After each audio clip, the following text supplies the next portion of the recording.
देखो बिल्कुल थी, सबका एक अलग अलग तरीका होता है गेम खेलने का। मैंने बहुत ही सेफ प्ले बोला, क्योंकि देखो जो इंसान वहाँ पे आपको पसंद नहीं है तो आपके पास ऑप्शन होता है कि आप उसे नॉमिनेट कर सकते हो। उस घर से नॉमिनेशन हर हफ्ते होती है और यहाँ पे तो हफ्ते में 2 बार होती थी। तो मेरे को नॉमिनेशन से मैं बचती थी, क्योंकि लोग मुझे नॉमिनेट इसलिए नहीं करते थे, क्या पता मैंने उनके दिल में जगह बनाई हो और घर में मैं अच्छा कर रही हूँ तभी लोग मुझे नॉमिनेट नहीं करते थे। और नॉमिनेट नहीं हुई तो इसलिए मैं आउट नहीं हुई, इसलिए मैं टॉप 5 में पहुंची। क्या बात है।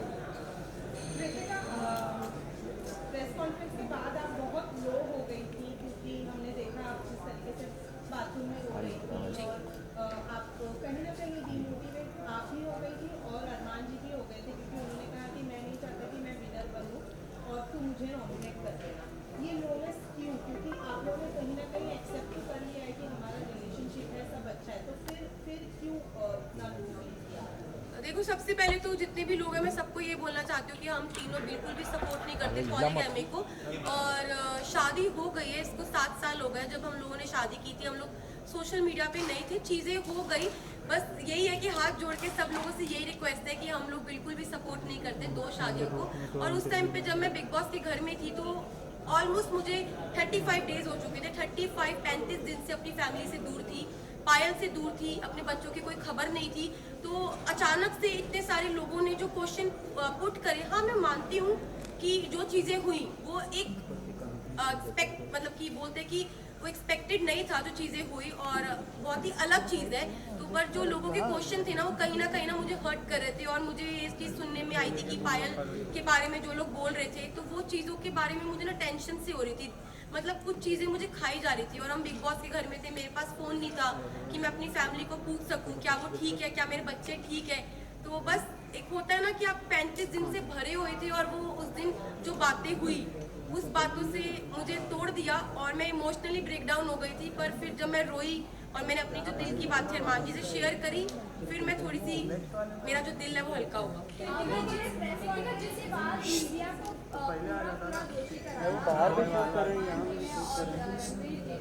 ये मीडिया ने आकर ये बोला, क्योंकि मीडिया के पास कोई मुद्दा नहीं था।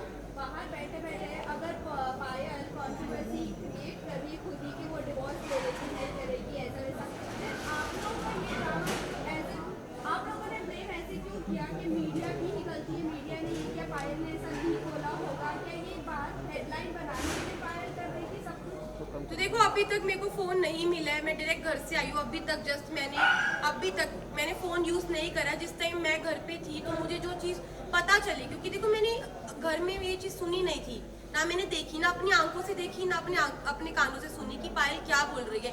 तो मेरे को एक कहीं ना कहीं अरमान जी को, रणबीर जी, सबको ये लग रहा था कि हो सकता है कि कोई मेरे को फॉल्स स्टेटमेंट दी हो या कोई बात को घुमाया गया हो। क्योंकि जब तक इंसान अपनी आंखों से नहीं देखता, अपने कानों से नहीं सुनता, वो विश्वास नहीं कर सकता।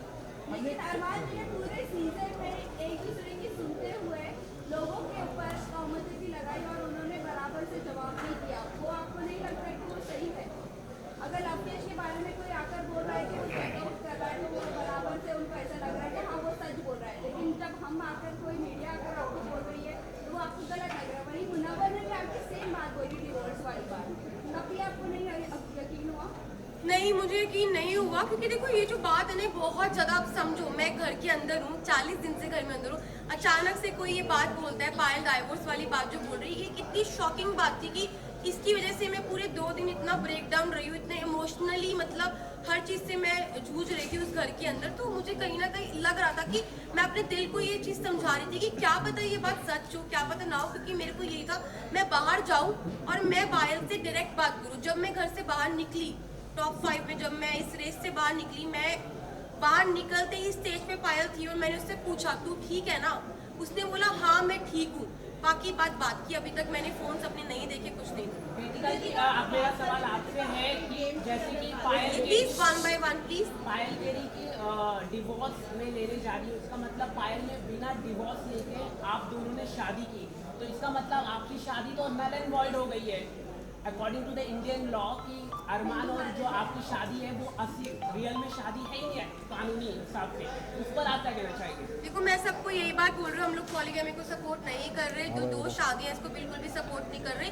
और जो मेरी अरमान जी की शादी है, जब पायल ने रेडी हुई, पायल की मर्जी थी तभी शादी हुई। और Payal as a first wife, legal wife, अगर वो ऑब्जेक्शन उठाती है तो उस चीज़ के लिए मतलब कि हमारी जो लॉ है वो हमें बोल सकती है। और मैं यही बात बोलूँगी कि जो हो गया प्लीज़ वो हो गया, बार बार एक और सवाल है जी। कि अरमान के ऊपर काफी गंभीर एलिगेशन है, 11 ईयर ओल्ड गर्ल का रेप का अक्यूज है, उस पर आप क्या कहना चाहेंगे?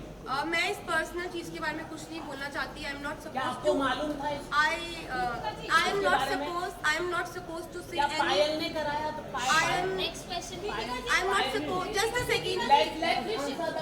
I am not supposed to say anything। और भाई मुझे अपनी न्यायपालिका पे पूरा भरोसा है, जो भी वो फैसला उन्होंने किया है वो बिल्कुल ठीक किया होगा। Last question